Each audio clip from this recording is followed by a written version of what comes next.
de escuela sabática, los milagros alrededor del lago.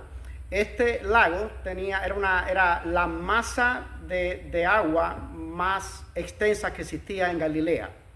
Aunque Jesús en realidad había nacido en Belén de Judea, es decir, Jesús era no solamente israelita, era específicamente judío, lo cual no necesariamente es lo mismo.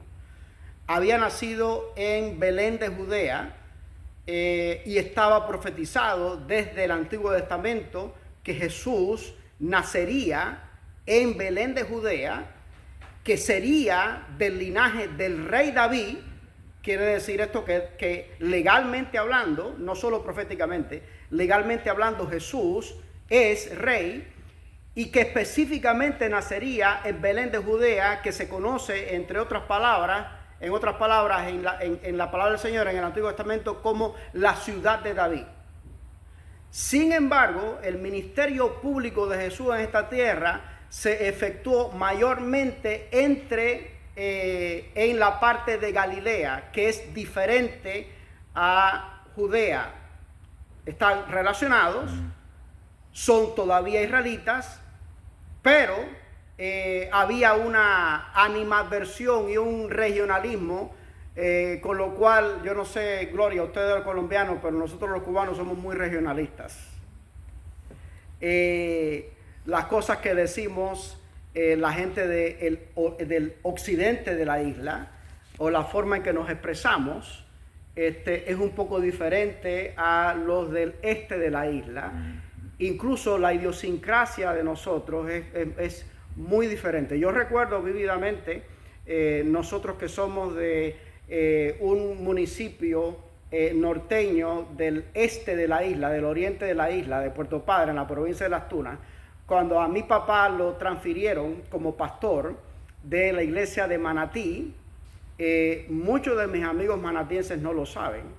Y tampoco muchos de mis amigos puertopadrenses tampoco lo saben, pero yo tuve que modificar mi vocabulario porque había cosas que yo decía que ellos no me podían entender, había cosas que ellos decían que yo no podía entender, al menos al principio. Yo tuve que modificar mi vocabulario. Y entiéndase que Puerto Padre y Manatí, antes del año 1976, cuando Fidel Castro hizo la redistribución geopolítica de Cuba, Puerto Padre y Manatí eran un municipio solo, hasta 1976. A partir de 1976, Fidel Castro los convierte en dos municipios independientes. ¿Te das cuenta? Entonces, había una animadversión entre los judíos y los galileos, tanto que una de las ofensas que le podían hacer a cualquier judío en aquel entonces, en tiempos de Jesús, incluso antes, y me imagino que por supuesto después también, era llamarlos galileos. Es decir, cuando nosotros vemos en la Biblia este mote que le dicen a Jesús, llaman a Jesús Galileo, de hecho, mucha gente con la que interactuó Jesús, mucha gente a quien Jesús ministró, pensaba que era Galileo. ¿Se acuerdan ustedes cuando Jesús empezó a llamar a los apóstoles y le dice uno de los futuros apóstoles, todavía no era apóstol, le dicen, hemos encontrado al Mesías? Y este otro le pregunta, ven acá, pero de Nazaret, es decir, Nazaret, que está ubicado en Galilea, ¿puede salir algo bueno? Porque el criterio que tenían de los galileos era que eran torpes, tontos y sediciosos, eran bronqueros. Yo me presenté, Walter, con una situación el jueves pasado, ahora antes de ayer, que yo le decía a Mimi, le tengo menos miedo al caimán que se le coló a Lucy en el patio que a esta situación. Me subió la presión. Pero existía esa animadversión y esa enemistad enquistada entre estas dos tipos de gente que eran israelitas igual. Ahora, cuando Jesús empieza su ministerio terrenal aquí, en este planeta, él trató, intentó, procuró hacer su ministerio de salvación, su ministerio evangélico entre su propia gente. ¿Quién era su propia gente? Los judíos. Él empezó, de hecho, su ministerio en Judea. Pero dice la palabra del Señor en San Juan, el Evangelio según San Juan, capítulo 1, versículo 11, posiblemente el versículo más trágico de toda la Biblia, o uno de los más trágicos de toda la Biblia. Dice la palabra del Señor, a los suyos vino. ¿Quién vino? Jesús. ¿Quién vino a los suyos? Jesús. ¿Quiénes eran los suyos? Los judíos. Y dice la palabra del Señor, pero los suyos no los recibieron. Ya vimos hace como 2 semanas atrás, si no recuerdo mal, maestro, no sé si fue la semana pasada, no recuerdo si fue la semana pasada o la antes pasada, que la propia familia de Jesús, los propios hermanos de Jesús, no creyeron en él, no aceptaron su ministerio, de hecho quisieron inhabilitarlo, dijeron, este se volvió loco de remate. Y quisieron inhabilitarlo, ven que te vamos a cuidar, te vamos a aislar del mundo que te rodea porque te está haciendo daño esto.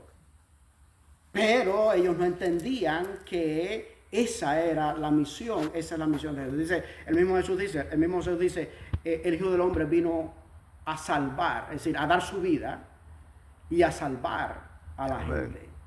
Entonces, aunque Jesús trató de hacer su ministerio entre su gente, entre los judíos específicamente, tuvo que irse para Galilea, los vecinos de más arriba. ¿Por qué? Porque no lo aceptaron. Y Jesús mismo es el que acuñó esta frase, esta afirmación que dice no hay profeta sin honra sino en su propia tierra. Entonces Jesús, debido a eso, se va entonces a Galilea. Y de Galilea, Jesús se transitaba o se transportaba a diferentes lugares en Galilea, pero particularmente a dos.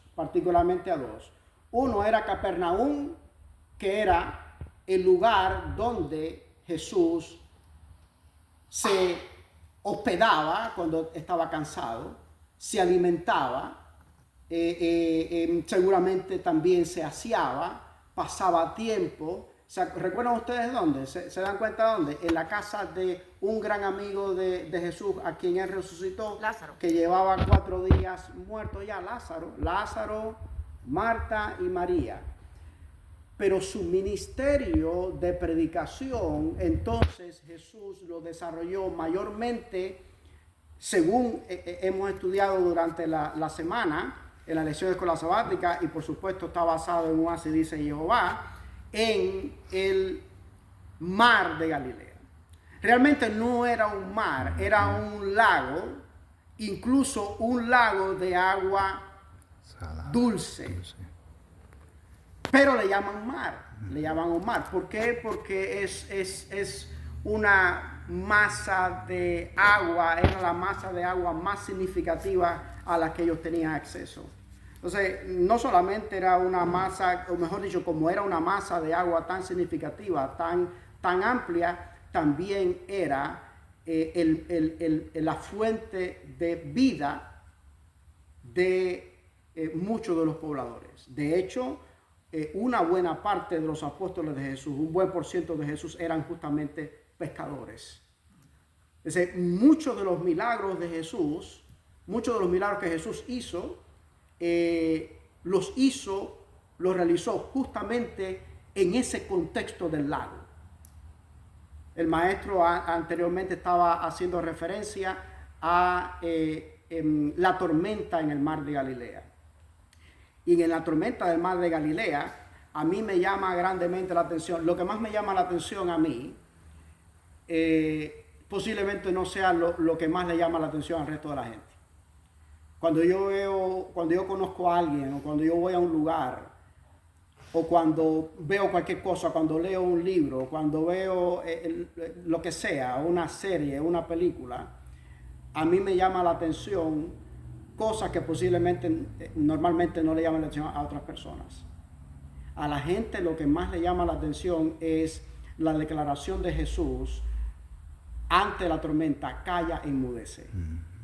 Hay tormentas en nuestras vidas. Sí. Ese mismo Jesús quiere, mi hermana Gloria, bienvenida, quiere calmar la tormenta. Papi decía, no es que no vaya a haber tormenta, es que Jesús va a ser la perfecta calma en medio de la tormenta. Y a lo que la mayoría de la gente le llama la atención es esa declaración de Jesús tan maravillosa: calla, enmudece. Sin embargo, a mí lo que más me llama la atención, ¿y se cayó o no se cayó el mar? Sí, las olas inmediatamente hicieron ¡pum!, se calmaron. Amén. Porque cuando está Jesús, todo es diferente. Todo es diferente. Pero a mí lo que más me llama la atención, y hasta hoy no le encuentro explicación, todavía no le he encontrado explicación, es cómo es posible. Tampoco me doy cuenta de las características de la embarcación. Me da la impresión de que la embarcación aquella no es como la que tú me has descrito, Jorge, de la tuya, que es tan confortable, tan siglo XXI, tan poderosa, tan potente, resistente, protegida con una cobertura. No sé si tendrá camarotes. Si tiene camarotes, dice Jorge, bueno, hay que ir para allá. Yo me imagino que la embarcación esta en la que estaba Jesús con sus apóstoles era una embarcación, por supuesto, muy, muy diferente a la usanza del primer siglo de la era cristiana, ¿verdad que sí? Hace más de 2000 años atrás. Es decir, a mí me da la impresión de que esta embarcación era, si no en su totalidad, la mayor extensión de la embarcación tiene que haber sido abierta. Es decir, que el sol incidía directamente sobre la barca y sobre las personas que tripulaban la barca. Y cualquier oleaje, por más pequeño que fuera, salpicaría el agua a los tripulantes de esa barca. Cuanto más en medio de una tormenta, que no solamente hay un oleaje fuerte, también está lloviendo. Sin embargo, dice la palabra del Señor, y es lo que más me sorprende a mí de esta historia. Lo que realmente a mí me sorprende de esta historia, y les confieso que me saca de paso, para mí es un misterio, es que Jesús, dice la palabra del Señor, dormía plácida y profundamente.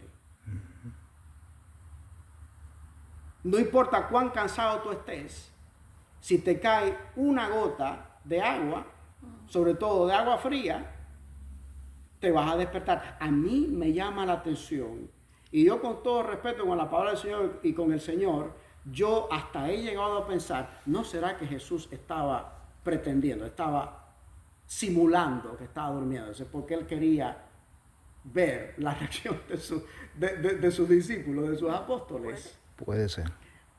Ojo, una cosa que no dice la Biblia, pero que nosotros podemos inferir, podemos deducir, es que antes de ellos recurrir a Jesús, ellos trataron de resolver el problema por ellos mismos. Y eso es típico en nosotros los seres humanos. Tenemos problemas, estoy hablando contigo directamente. Tenemos problemas y queremos resolverlos con nuestras propias manos, por nuestros propios medios. Entonces, cuando ya vemos, familia, que no podemos con nuestros propios medios, entonces corremos a Jesús. Esa tendencia yo creo que debería cambiar. Que deberíamos acudir primeramente a Jesús. Cuando voy al cajero automático a sacar dinero o a depositar dinero, cuando voy a salir de la casa, cuando voy a prender el carro, cuando voy a cortar la hierba, el pasto del jardín, cuando voy a hacer mi trabajo, cuando voy a hacer las cosas cotidianas, cuando voy incluso a hacer cosas que a Jesús no le agradan. Señor, yo no puedo, pero tú sí puedes. Yo sí puedo contigo, todo puedo en Cristo que me fortalece.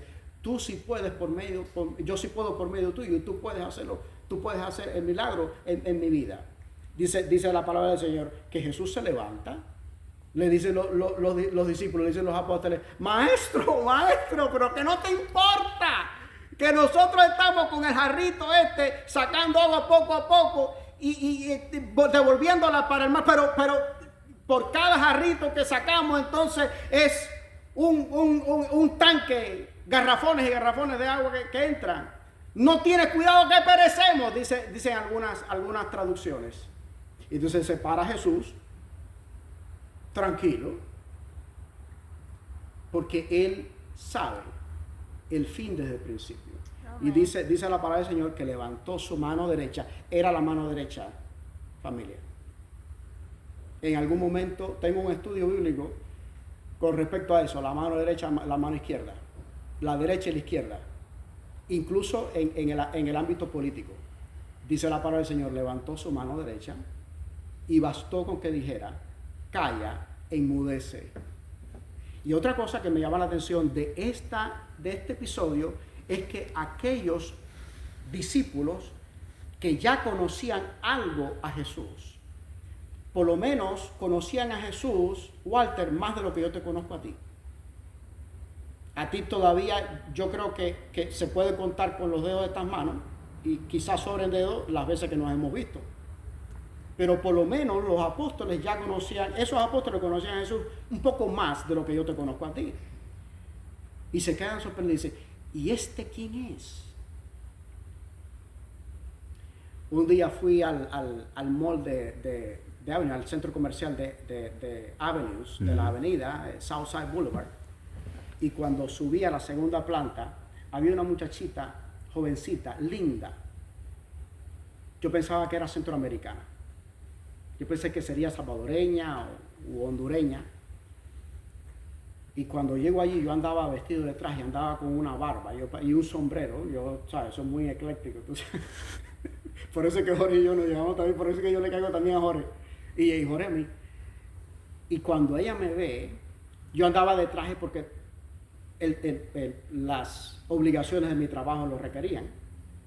Mi trabajo secular.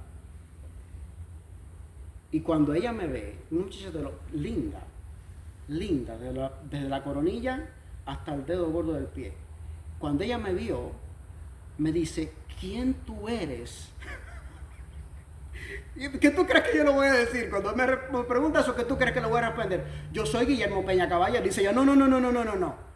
Yo no te estoy preguntando por tu nombre. Yo te estoy preguntando quién tú eres. La niña no era ni centroamericana, ni tampoco norteamericana. No había nacido aquí, no era latinoamericana, no era ni siquiera hispana. La niña era israelita. Y me dijo, yo soy específicamente de la tribu de Rubén. Dice ella, yo conozco mi gente. Gloria, yo conozco mi gente. Yo no sé, el cubano se puede vestir como sea, puede tener el color de piel que sea. Yo los identifico, soy muy bueno identificando a los cubanos. Dice ella, yo sé identificar, yo reconozco mi gente. Tú eres judío. Digo, no, yo soy cubano. Yo soy judío, no, yo soy judío con O. Yo lo que soy es cubano. Dice, no, tú eres judío. Y entonces, bueno, preguntan los apóstoles, ¿quién es este? ¿Quién es este que hasta el viento y las olas del mar lo obedecen? Se quedaron perplejos. Es Jesús. Esa misma inquietud, esa misma pregunta, esa misma interrogante han tenido tanta gente, lo han tenido tanta gente. Yo la he tenido también. A cada rato la tengo, Jorge. ¿Quién eres? Señor, ¿qué quieres conmigo? ¿Qué quieres conmigo? ¿Se acuerdan de Saulo de Tarso? Uh-huh. Saulo de Tarso estaba montado en su caballo, corriendo, entrando a Damasco para perseguir y masacrar cristianos. Y un poco antes de la entrada de Damasco, se presenta la gloria de Jesús, o parte de la gloria de Jesús, porque no pudo haber sido la gloria completa, porque si no, Saulo de Tarso hubiera muerto inmediatamente. Aparte, además, Saulo de Tarso era un pecador. No podía haber, no puede. Un pecador no puede. Es imposible que pueda haber la gloria de Dios sin antes haber sido glorificado. Mira el nombre que bonito tiene, glorificado. En la glorificación sí, después de la glorificación sí, pero antes no. Y cuando Saulo de Tarso cae del caballo, Jesús le dice a Saulo de Tarso, Saulo, Saulo, ¿por qué me persigue? ¿Cuál fue la pregunta de Saulo? ¿Qué quieres de mí? No, primero le preguntó, ¿quién eres, Señor? Y después preguntó, ¿qué quieres que haga? Esas interrogantes, Walter, a cada rato yo las tengo. Señor, ¿qué quieres que haga? ¿Qué quieres que haga? ¿Qué quieres que haga? No conocían a Jesús. Y esa misma interrogante también tuvo Moisés ante la zarza. Habla la lección de escuela sabática en el domingo, en la parte del domingo, acerca de teofanía. ¿Saben qué cosa es una teofanía? Es justamente eso, es una aparición divina o celestial. Exacto. Ahí a quienes se le apareció Jesús. Lo que tuvo Saulo de Tarso fue una teofanía. Se le apareció Jesús. Lo que tuvo Moisés por medio de la zarza ardiente en el desierto también fue una teofanía. Lo que tuvo María, la madre de Jesús, cuando Gabriel, el ángel Gabriel, se le presenta y le hace el anunciamiento, le hace el anuncio, fue una teofanía también. O sea, una teofanía es una aparición divina o por lo menos celestial. Sí. Entonces, gracias familia por su atención. Vamos a pasar entonces a la parte de los gadarenos. Sí. Debo decir también